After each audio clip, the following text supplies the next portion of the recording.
Welcome.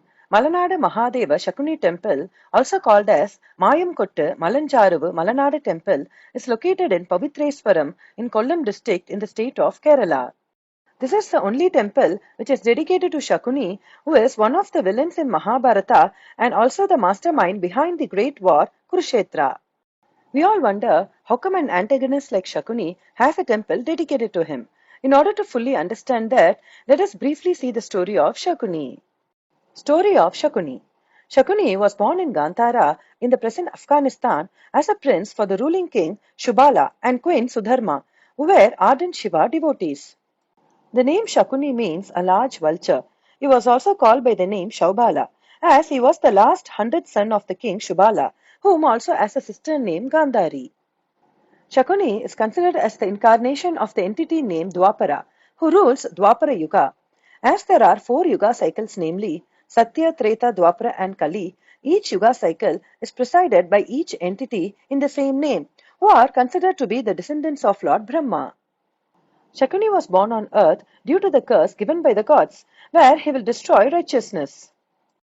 Shakuni parents, Shubhala and Sudharma, were ardent Shiva devotees who performed penance and led a virtuous life, due to which 100 sons and only daughter named Gandhari were born. Like her parents, Gandhari grew up as an ardent Shiva devotee who continuously performed penance and rituals that pleased Lord Shiva. Hence, Lord Shiva blessed Gandhari with a boon to bear 100 sons and a daughter. By becoming aware of this great boon given by Lord Shiva, the then protector of the great Hastinapur kingdom, Bhishma, asked Gandhari in hand of marriage to his blind nephew Dhritarashtra, as per the order given by the then queen of Kuru dynasty Satyavati. But when the Gandhara king Shubala refused this proposal with the blind prince Dhritarashtra, Bhishma threatened to destroy the entire Gandhara kingdom. Hence, with no other choice left, Shubala agreed upon for the marriage and was forced to hide the truth of Gandhari's Janma Kundali, which is the birth horoscope. Gandhari was born as a Mangalik, meaning a person born during an unfavorable planetary motion of Mars. Hence, these people will have Mangalik dosha, which will affect their married life by giving negative effect to their partner. As the Gandhara king Shubala was feared to disclose this fact to Bhishma, he performed a secret ritual to Gandhari called as Kumbha Vivaha. As per this ritual, the Manglik person will be married to a banana tree or a peepal tree or even to a sacrificial animal, which will be slayed and cut immediately after the marriage.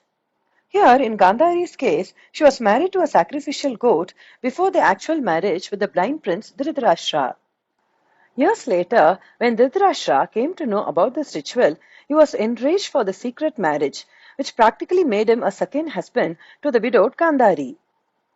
Although Gandhari was married to the sacrificial goat, which doesn't impact her virtuousness and virginity, Dhritarashtra, as a blind inferior person, was furious upon this ceremony and ordered to imprison and punish her father Shubala along with his 100 sons. As per the punishment, all the prisoners were given only a fistful of rice for the entire day, in order to slowly starve them to death. Knowing that he and his clan of 100 sons will die slowly on this diet, Shubala asked his youngest 100 son Shakuni to consume all the food given to his brothers in order to survive, fight, and avenge their death. As Shakuni was not only his favorite son, but also the most intelligent and courageous one. As per this arrangement, all of Shubala's 99 sons gave away their fistful of rice to Shakuni, where they all starved and died one by one. King Shubala, in order to make Shakuni remember this event forever, had purposely twisted and broke his leg, which made Shakuni to limp forever. King Shubala, also being a great tapasvi, ordered Shakuni to use his backbone to create a dice, as backbone is considered to be the storage of all Kundalini energies, where he promised Shakuni that his soul will reside in that very dice until he completed his revenge to destroy the entire Kuru dynasty, as how his entire Gandhara clan was destroyed. Shubala, on his last breath, requested Dhritarashtra to pardon his only son Shakuni and set him free. By that time, Dhritarashtra had become father to his 100 sons and a daughter. Hence, he mellowed down and felt pity for his father-in-law, thereby pardoning Shakuni and giving him a place in his palace to look after his 100 sons and his daughter. Since then, Shakuni became the guardian for Kauravas, where he manipulated them, especially the eldest Duryodhana, and turned them against his own cousins Pandavas. Although Shakuni had no direct conflict with Pandavas, his every move and motive was to bring down the entire Kuru clan in order to fulfill his promise given to his devoted father King Shubala. Shakuni, like his father, was an ardent Shiva devotee who performed continuous penance and prayers. He was born as a devoted and virtuous son and an affectionate brother to his only sister Gandhari. But due to the promise given to his father King Shubala, his life goal became to destroy and bring down the entire Kuru clan. This is also one of the reasons why Lord Krishna was not intended to stop the Kurukshetra war. At the end of Kurukshetra war, Shakuni was given the choice to return back to Gandhara, but he refused to do so as he felt remorse and repented for all his sins and wrongdoings, where he cannot live with this great pain and guilt forever.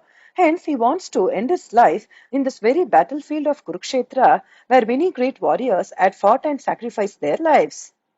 With this notion, Shakuni started attacking the last fifth Pandava, Sahadeva.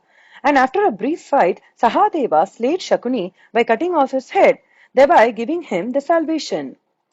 Due to these reasons, the Kuravar community in Kerala considers Shakuni as a loving and loyal son who wants to avenge for his father and brother's death. Hence, they constructed and dedicated a temple to Shakuni. Shakuni's temple. According to the legend, Shakuni, along with his nephews, 100 Kauravas, travelled all of Bharata to find Pandavas who were in exile. At that time, they came to the southern part of India in the state of Kerala. After travelling for miles, these Kauravas took shelter in a village in Kollam district. There, they rested, sorted, and divided their weapons equally among them in order to prepare for the great war.